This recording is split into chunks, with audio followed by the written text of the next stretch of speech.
Tapi apa yang dilakukan Darmi? Dia tidak pernah membantu ibunya. Yang dilakukannya hanyalah berdandan. Dia juga belum karena takut mereka gelap seperti itu. Suatu hari, ibu Darmi hendak pergi bekerja. Dia akan bekerja hingga sore karena musim panen telah tiba. Dia berkata pada Darmi, "Darmi, ikutlah ibu ke pasar, ikutlah ibu ke ladang, nak. Ibu akan menentukanmu. Kalau kamu tidak mau ikut, ya sudah, kamu masak di rumah saja ya, Darmi. Kalau sudah memasak, maukah kamu mengantarkannya untuk ibu?" "Tidak mau, Bu. Kalau aku masak, nanti rambutku bau tumbuh. Aku kan habis keramas.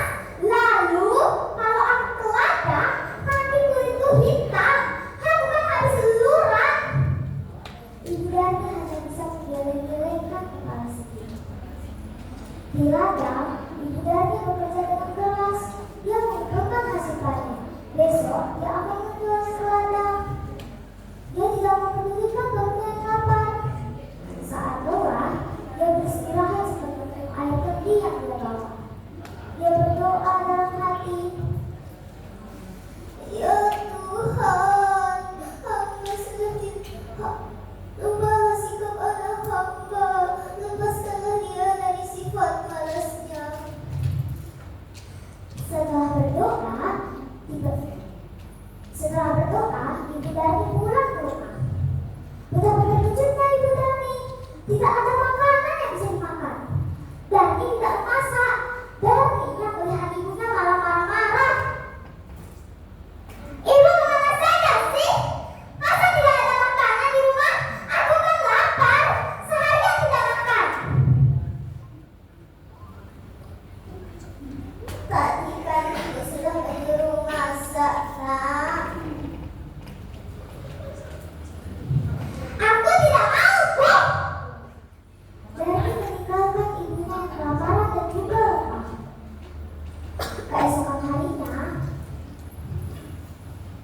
Keesokan harinya, ibu Darmi sudah siap dengan hasil panennya. Dia akan pergi ke pasar. "Darmi, ikutlah ibu ke pasar, nak. Ibu akan membutuhkanmu untuk membawa hasil panen kita."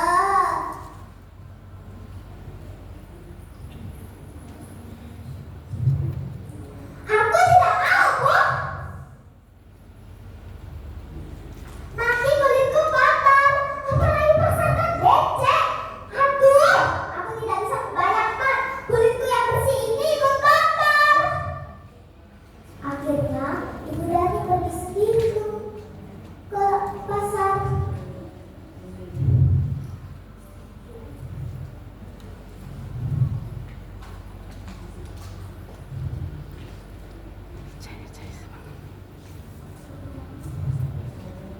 Semangat. Sorenya, ibu Darmi pulang membawa uang hasil panen. Tidak terlalu banyak, hanya cukup untuk membeli benih dan makan beberapa hari. Darmi yang sedang melihat ibunya menghitung uang segera menghampiri. "Bu, ibu, benangku habis. Tolong belikan dong, Bu. Tolong ya, Bu. Ya.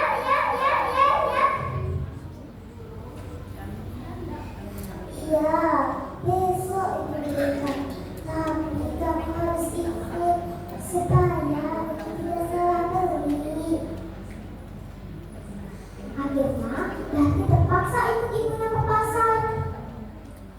Tapi dia sudah berbisik pada ibunya, "Bu, nanti ibu jalan ke dapur saja ya." "Kenapa, Darmi?" "Pokoknya ibu jalan di belakangku."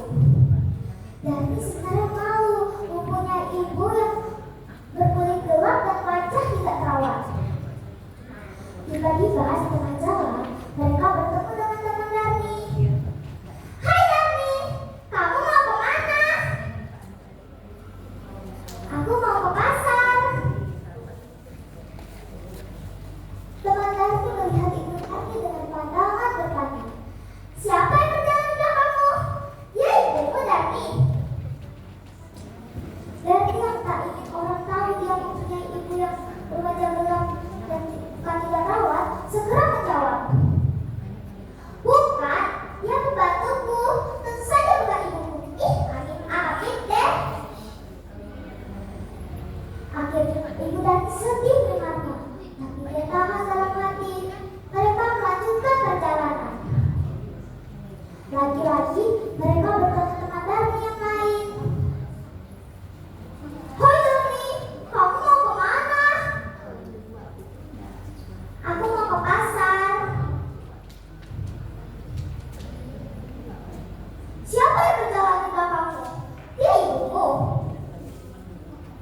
sedih mendengarnya. Sungguh tega anaknya mengakuinya sebagai pembantu. Tapi Ibu Darni masih bisa tahan sekuat tenaga. Sampailah mereka di pasar. Lagi-lagi mereka bertemu teman Darni. Hai Darni, tumben kamu ke pasar? Iya, aku lagi mau ke pasar mau beli bedak. Siapa yang bertanggung jawab kamu? Dia ibumu.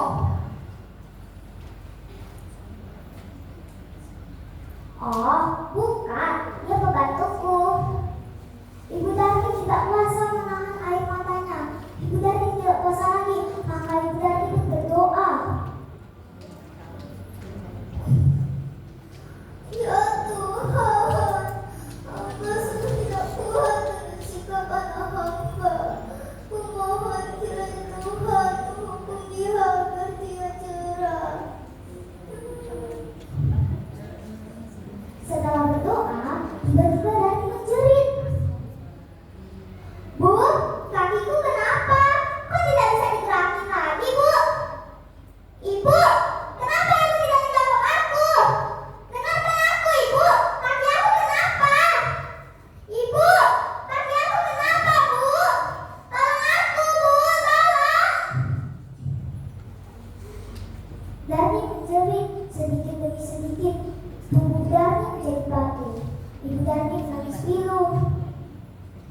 Maafkan aku, Nak. Ini semua karena perlakuanmu terhadap Ibu.